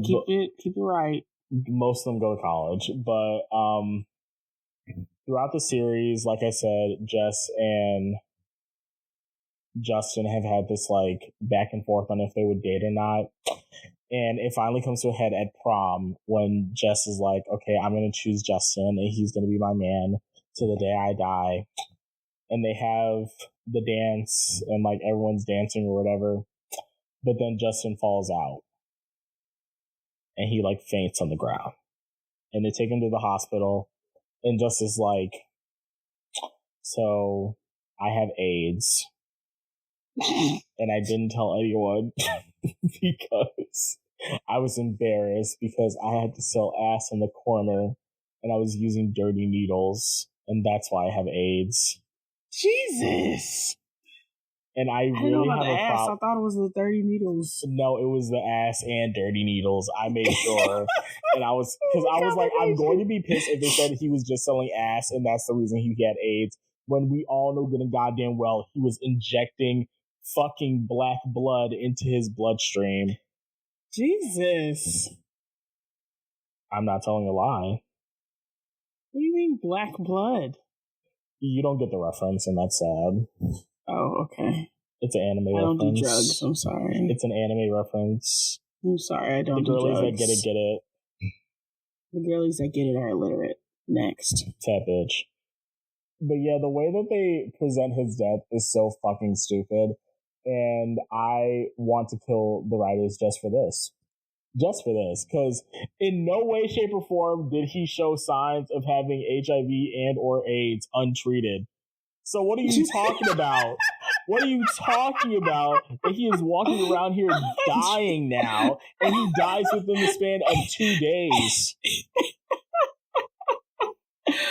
Oh, Clay's parents loved him so much. And they all watched that little boy die. Oh my God. They lost a son. It's interesting that Clay was able to go to school after that. Right. Like, that should have... He still graduated and everything. The way none of them went to class. That should have put Clay... Like, he was closer to Justin than he was to Hannah. And all of this started because of Hannah. Yeah. And he wasn't getting help. So he should have vastly deteriorated even more. And the show ends with all the past alumni who left and all the present people who graduated who are all on the tapes, burying the tapes on a cliff and reminiscing about how awful all these characters are. I was about to say that like they're all terrible people. They're like, we're connected and we're a family, even though we hated each other throughout most of this fucking series. Courtney and Marcus too? Yes, they all show up, Maya. Even the irrelevant gay boy shows up. And they're like, yeah, we're family. We went through this together. Y'all caused this together. We went through this tumultuous time together, and now we have to... All y'all are stupid. I don't have another word for it. This season was fucking dumb. Wait, what happened to Alex? Is he gay? Oh, Alex is gay. Sorry, I forgot about that. Was he gay for Zach? No, well, technically he was, because he had a crush on Zach, and then he tried to kiss Zach, and Zach was like, hey sister, love you, but I'm not gay. I'm not a fudge packing queer, so step off. And, well, actually, Alex is bisexual. No bisexual eraser here. Dang. And he ends up dating one of the new characters, which is like, he's like a football player or whatever, and he has like this golden retriever energy. Honestly, he was kind of cute. But Alex ends up dating him, and they come out to their parents, and everything's fine. I'll say also Alex wins prom king with his boyfriend, so they're prom king and king. Who the fuck voted for them? Right. That's honestly just Courtney. I want Courtney to know, because she would probably be so disgusted. That girl was so scared to tell people she liked girls. Courtney was probably outside of the school with a picket sign that said "Kill all queers, kill all queers." Oh my god, Courtney literally, she's like, I can't be gay. I have two gay dads. Like this is my thing. Stupid. There is a time period where people would have been like, those gay men made that girl gay. But I just don't think this was that time period. Like, not to say, obviously, bigotry isn't dead. J.K. Rowling was getting mad at asexual people today. So, like, bigotry isn't dead at all, right? But, like, I just felt like she was just worried about, like, she made that shit up in her head. And she said, this is going to happen to me. And it's just like, no. It's actually not. You made that up. And now this girl is dead. How do you feel? She was all so because you made that shit up. Earlier I said that the only good thing that came out of 13 Reasons Why was Clay and Justin's relationship. That was a lie. Another good thing that came out of it is people saying my 13th reason. Because in Heartbreak High, I'm pretty sure it's season 1 in Heartbreak High. I think it's what's the main girl's name? Girl, I don't know. I'm blanking. Okay, now I have to look it up because I want to talk about my queen. I still actively say this is my 13th reason. No, I still say that to this day. It was such a time. It was a time to be alive. So it's Amory and Quinny in the bathroom. We start with Amory, and then I'm pretty sure this is how we first meet Quinny. Quinny peeks her head over, because I think Amory's like crying or some shit. Quinny peeks her head over the saw, and she goes, "Is this your 13th reason?" And I was like, "Who wrote that? Why the fuck would you write that?" Mind you, this is probably after like the whole school decided they fucking hated her, and Quinny's like, "Are you about to kill yourself?" Oh, it's so fucking This is funny. my fucking 13th reason still is in my vocabulary to this day. It's so iconic. People were like, "You're getting a tape." Like, you would say something and they're like, "That's your tape." You know, high school 13 Reasons Why core. Honestly, iconic shit. It was iconic shit. We all trauma bonded together for real. Because you know what, honestly, bitch? it shows. It used to be funny because they'd be like, you know what? You're on my list of people who are going to be on my tape, but you're going to be the Clay tape. And it's the way it would be immediate too. No break. This is your tape. No. Here it is. Welcome to your tape. That's what Hannah would do. Welcome to your tape. We are such an unserious people because that girl killed herself. Show was about her killing herself. And we're just like, me next. We're like, this is us making jokes about our 13th reason for killing ourselves. in high school. That was crazy. And it was a time, and I still use it, and it is A-okay with me. I don't give a fuck. I'm gonna bring Welcome to Your Tape back. Welcome to your, we need to bring that back because that is actually a read. Welcome to Your Tape. It's better than 13th Reason. Like, Maya, Welcome to Your Tape. I know what I'm gonna name the episode. What? Donald Trump, Welcome to Your Tape. Jesus Christ. Donald Trump, ... Welcome to Your Tape. She was actually so diabolical for the way she went about that. Honestly, she said, I want to cause the most psychological issues I can. She said, I'm going to ruin all of your fucking lives for the foreseeable future. Really? And people would be like, she was so iconic for that. Like, that's what I'm going to do when I take myself out. She was. Like, stop! Like, letters are so fucking boring. Bitch, make a tape. Make a podcast. She threatened these bitches. She said, I will tell everyone what you did unless you sit down and listen to my suffering. She said, I'm dead. You can't do nothing to me. I am dead. She said, there's nothing to lose. All your shit is getting aired out right now because you can't touch me. And the reason you can't touch me, it's you. You're the reason. Welcome to your tape. It was a time to be alive. And it shouldn't have happened. Like, I don't know. Honestly, there should be a lawsuit against Netflix. I want the author to sue Netflix, truly, honestly, because they ruined her work. Yeah. Oh, yeah. Now it's time for our shade session. I don't know if I want to go first. Is yours long? I don't know. Every time I open my mouth, it's long. Let's go with yours first then. I'll try to rein you in a little bit. Basically, guys, I never should have joined Twitter. It all it does is make me suffer. And the specific reasons why I'm suffering today. Okay, actually, pause. I did something super funny the other day. I saw somebody say, like, don't let your boyfriend stop you from finding your husband. And I put a picture of Aang. And I put a picture of Guitar and Zuko. And I was like, don't let your boyfriend stop you from finding your husband. And it's doing numbers. It's CK for life. But no, I'm kidding. Arcane Twitter has been causing me such pain and such strife. Because and there are a couple different sects of Arcane Twitter that, like, I hate with a passion. Like, I ship JVic, Jason Victor, right? But some JVics are just so fucking racist. They hate Mel. They mischaracterize Mel. They say Mel hates Victor. They say Mel's a piece, like, and I'm just like, okay, now I can't fuck with the JVics because y'all over here hating on Mel J. I don't even like Mel J because I hate Jace, y'all. I hate Jace Tallis. I hate that bitch. Jace is awful. He's fucking terrible. He killed a child. I hate him. But, like, I have to defend them because y'all you're so horny for gay men. It's weird that it makes you racist. So you have them. And then you have the Kate Vise. Like, so in case you don't watch Arcane or whatever, or you're not tuned in, one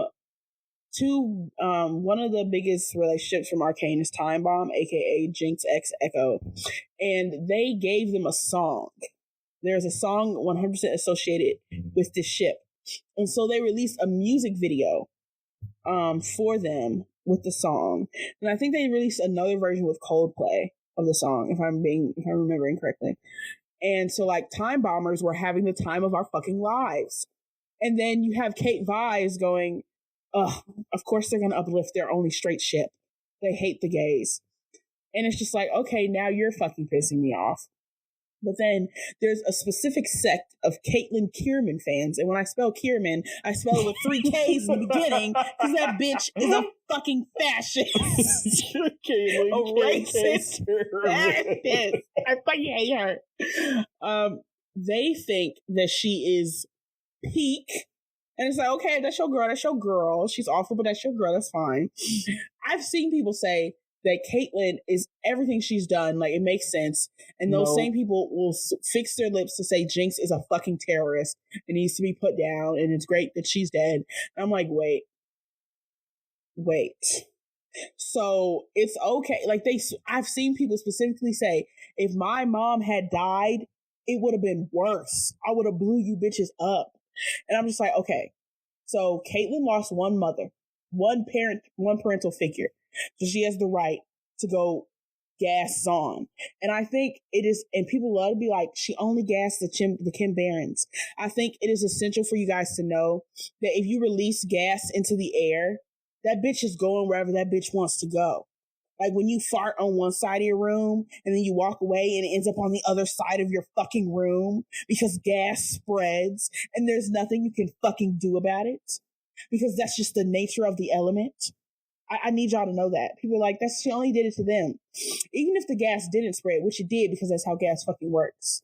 I also need you to know it is not okay for the government nor police to use chemical warfare to catch criminals. I'm sorry. Like, I don't know what kind of slippery slope you bitches are on, but it's not okay to use chemical weapons against people because they're criminals.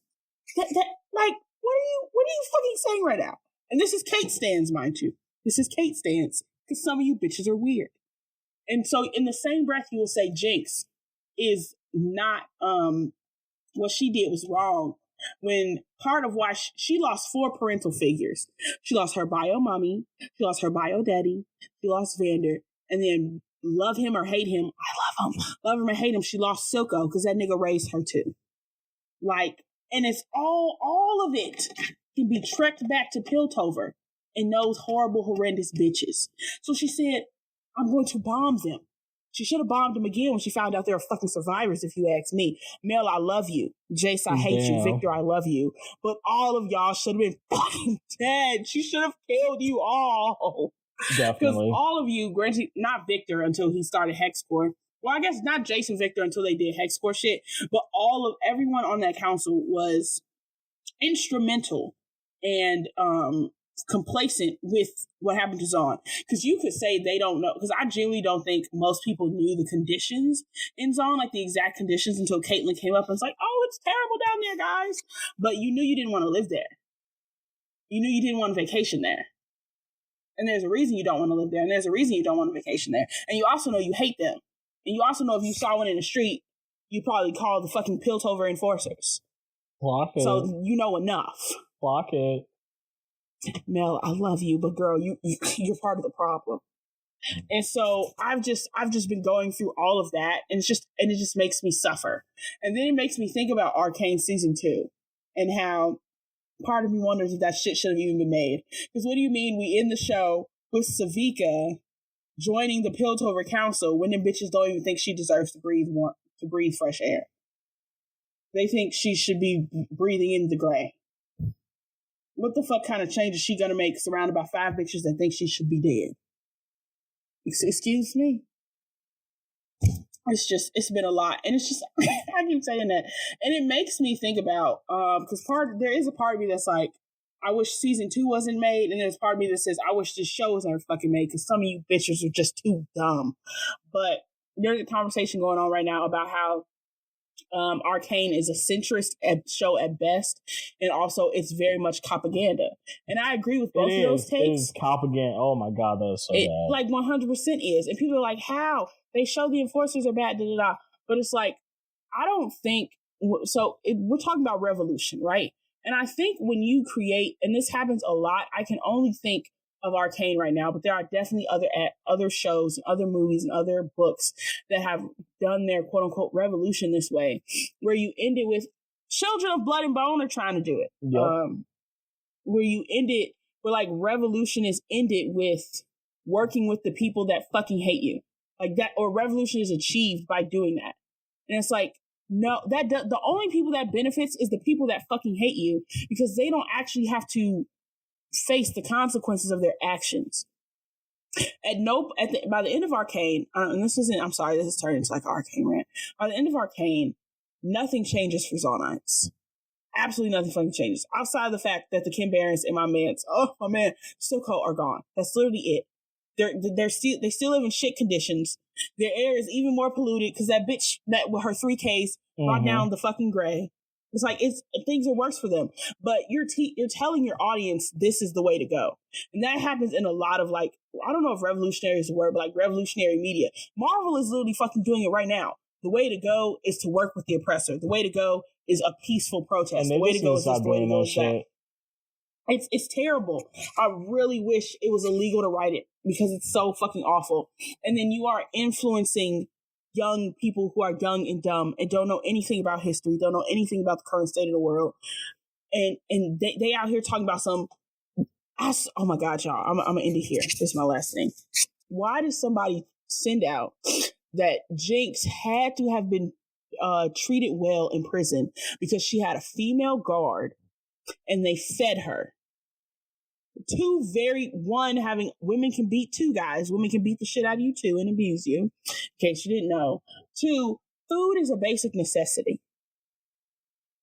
So you feeding me makes you good, makes you okay, and then bitches want to say it's not propaganda. Like Vi put on a cop uniform and faced zero consequences. She put on a cop costume. Like, it's not clicking for me, so I don't know. It's not clicking. Are we slow? Is it us? I think we might be. Do you ever just, like, sometimes I'll be thinking about Trump supporters. I'll be like, maybe it's me. Maybe I'm the problem. Because them bitches be happy. Maybe it's me. Okay, well, I don't think that's going to change, unfortunately, for Arcane. But I'm ready for season 2. Let me know. But also death to Mel. Jesus. But also love her. Actually, no, just love her. No death to Mel. She's so beautiful. She may have been the oppressor, but you know what? I stand with her. You're not going to say anything? Wow. No, I love her. Okay. I love her so much. She's the only bitch that actually cares. You know who didn't care? Caitlyn Kierman's dead-ass mama. That's why your mama dead. Caitlyn what shoes she got Ks. on home and her. Caitlyn with 3 Ks. I would love to walk up to Caitlyn and be like, oh my God, did you remember that your mom died? Like, she blew up. Do you know that? Like, she's fucking dead. She blew up like a fucking pinata. The only time you'll ever see her is... The only time you'll ever see her is at her memorial.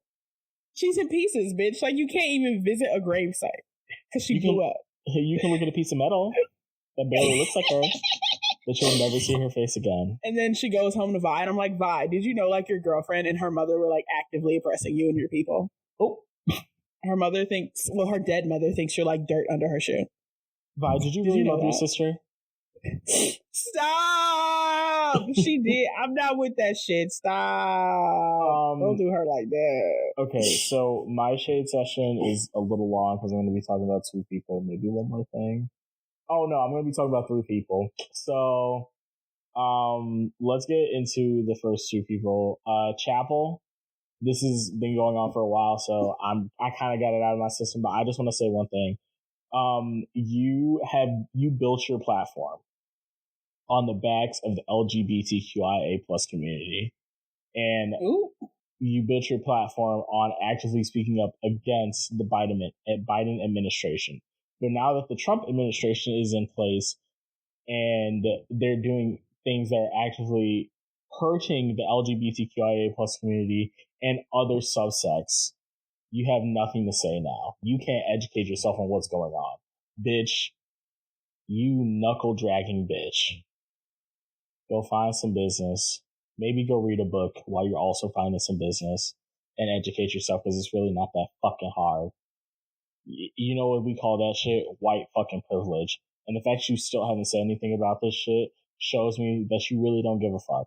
You know what? When you said that I still have to love my family members that voted for Trump because they're my family members and they love me, honestly should have known that's when you were on some fuck shit.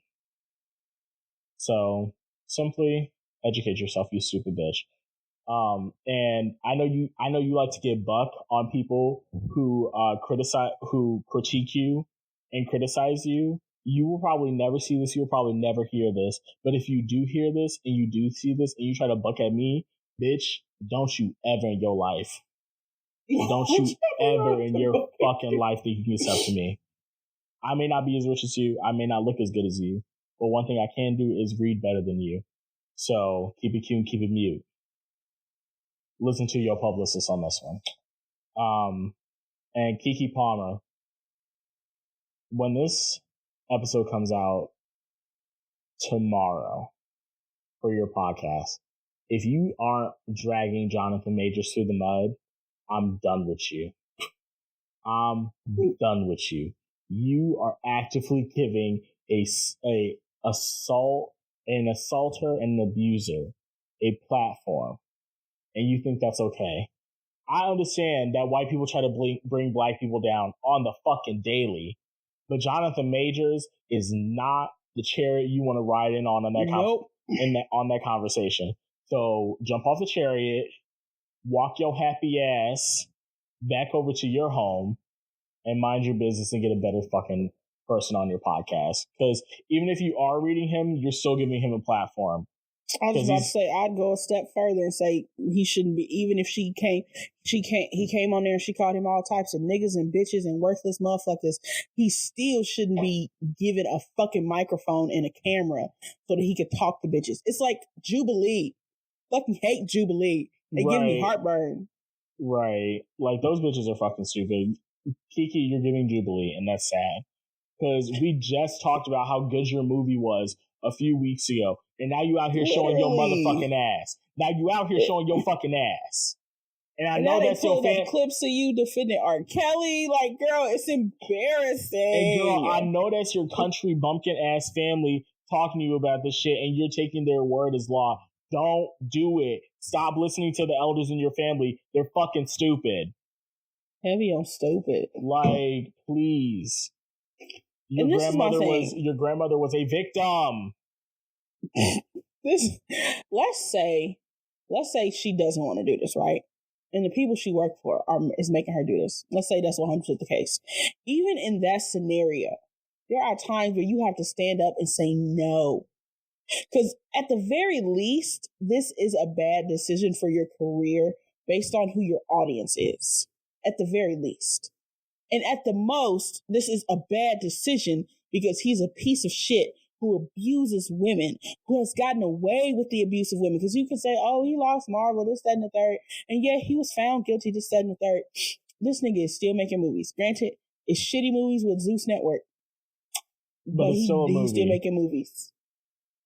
You know what? Let me throw Zeus Network in there real quick. Zeus, you need to be taken down off the fucking air. You don't need anybody subscribing to your fucking shit. All you are is baddies, and baddies is just bad. It's not bad girls. I heard they cancel baddies. Oh, yeah, because for the community. Yeah, because Natalie Nunn was on some fuck shit, and Natalie Nunn needs to be fucking castrated. I hate her.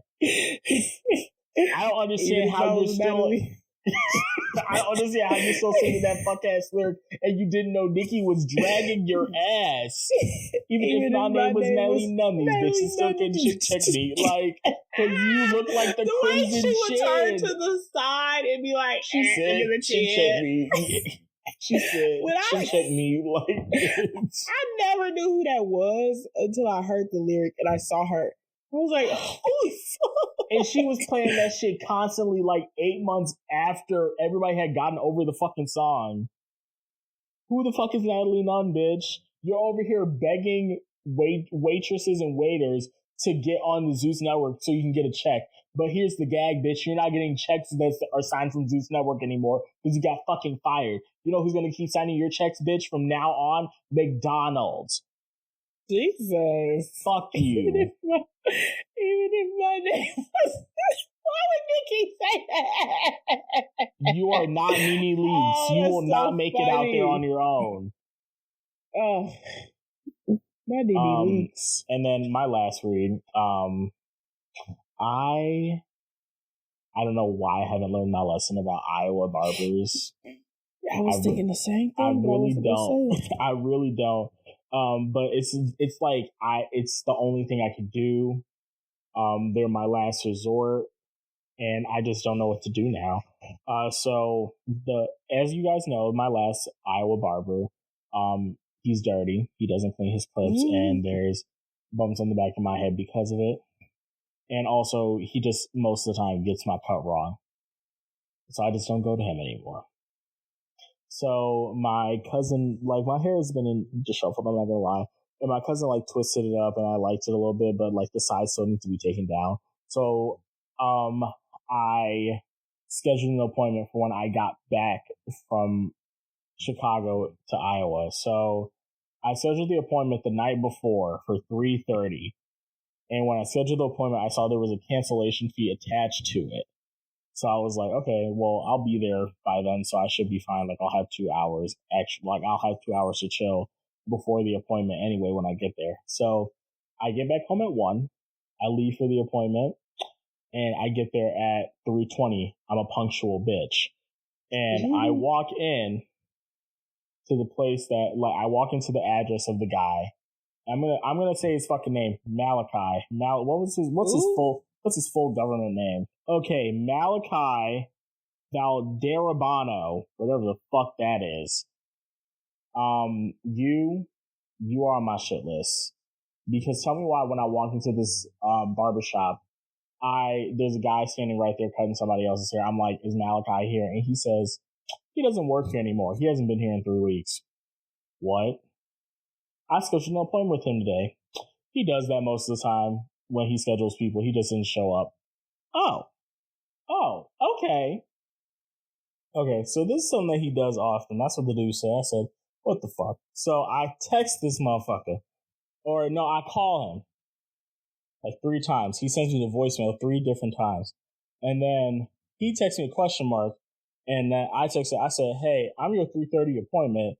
I just got to the address that's on your profile. And the guy said, you're not here anymore. And he didn't answer. And I texted him like 2 more times after that. And then I was like, dude, can you just cut my hair? And he was like, yeah, sure. So the dude in there cut my hair and it looked fine. So it was whatever. But I texted him. I'm going to read most of the chat. I texted him after I was done. I said, are you serious, bro? I don't even care about the cut because obviously you don't cut hair anymore. But if you charge my card, we're going to have problems. And I thought that was going to be the end of it because he didn't cut my hair. He didn't charge my card. It was just whatever. And then at 5:31, 2 hours after I was supposed to get my hair cut, he texts, hey, relax. Ain't nobody taking your money. I was in church. So if you were in church and you knew you were going to be in church, why'd you put 3:30 down as a time? And if you knew that you had a 3:30 appointment the day prior, why did you go to church at 3:30? So you're in the wrong. And then he said, if you want, I can charge you for it and send you on your way. I said, 1, if you charge it, I'll just dispute it. And then 2, I already got my hair cut, so you don't have to worry about me. 3, why would you put 3:30 down as a time if you knew you weren't going to be available? And 4, change the address on the app if you aren't there anymore. And then he said, 1, because you're talking crazy. 2, I'm not worried about it. When I do come back, I don't want to see you in my chair for disrespect. 3, I didn't put you down at 3:30. You did. What does that even mean? That was so stupid because it sounds like he's like, you made the appointment, but nigga, I wouldn't have made the appointment if you didn't have that time available on your website. On your website for 3:30. So why would you put down, I didn't put 3:30, you did. Motherfucker, you put it down as a time available. You're stupid. You don't understand how this shit works. And then he said, 4, you don't know where I'm posted. 5, all that rah-rah on the review about to get you banned for non-professional language. Let me read you the review first. And then 6, sucks you already gave me your money before, right? ? I never got my hair cut from this man. But let me read you the review that I put on this motherfucker because he had me all the way fucked up. I said, he did not cut my hair. He actually ghosted me after I got to the address on the app. Apparently, he doesn't work at wherever the address anymore. And when I asked where he was at, he didn't answer. Okay. Don't give this bum your time or money. And then I put like the middle finger emoji. Personally, I could have said worse. I could have called you out your motherfucking name. You I chose not to. I thought that was pretty professional. There was nothing professional about that review. I thought that was that's pretty... fine. It doesn't need to be. I thought that was pretty professional. But I also looked after I was done, and I have seen multiple people recently from this year put the exact same thing that happened to me on their review. He changed his address. He didn't show up after I made two appointments with him. So he has a history of doing this shit. And I said, I actually didn't pay your dumbass. Doing there said you are a flake all the time. I'm not the only one who left a review like that. I don't give a fuck if you don't want me in your chair because it seems like you don't have one and you're never there anyways. Go find some business because this one obviously isn't working for you. Gotta be a broke ass barber the way you run this shit. Cause you're not gonna be on my phone talking crazy to me. No. And then he was like, I'm gonna just charge you just for responding to my text. Remember, time equals money. I'm actually a successful barber. Lol, I worked in 2 shops. I got real estate business. Enjoy your 9 to 5, man. The man got me. The man got me personally because this motherfucker trying to call me short and little. Bitch, I may have a 9 to 5. You're correct about that. But at least with my 9 to 5, I have a steady source of income coming in. You have 3 failing businesses. 3 failing businesses, crazy.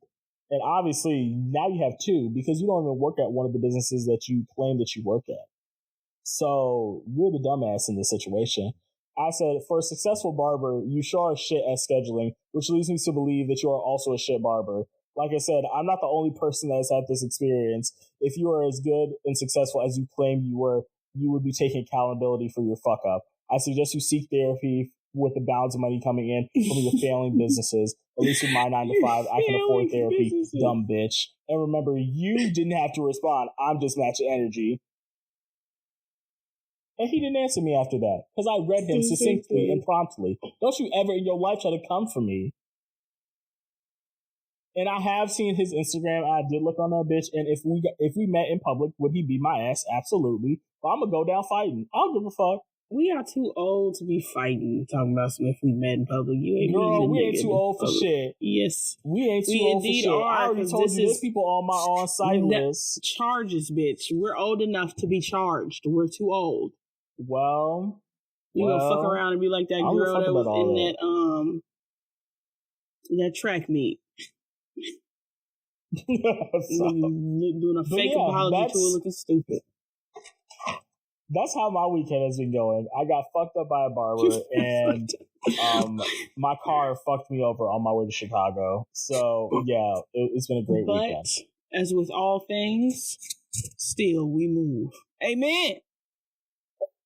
I just want y'all to remember something. I had all and then most of you. Some and now none of you. Well, thank you so much for listening to Shade and Lemonade. I don't know what I'm supposed to do. You can follow us on TikTok, Instagram, Blue Sky. Definitely TikTok, please. Leave a comment and answer the polls. Thank you so much for listening. We love you. Mwah. Mwah, sisters. I can't get a cat on.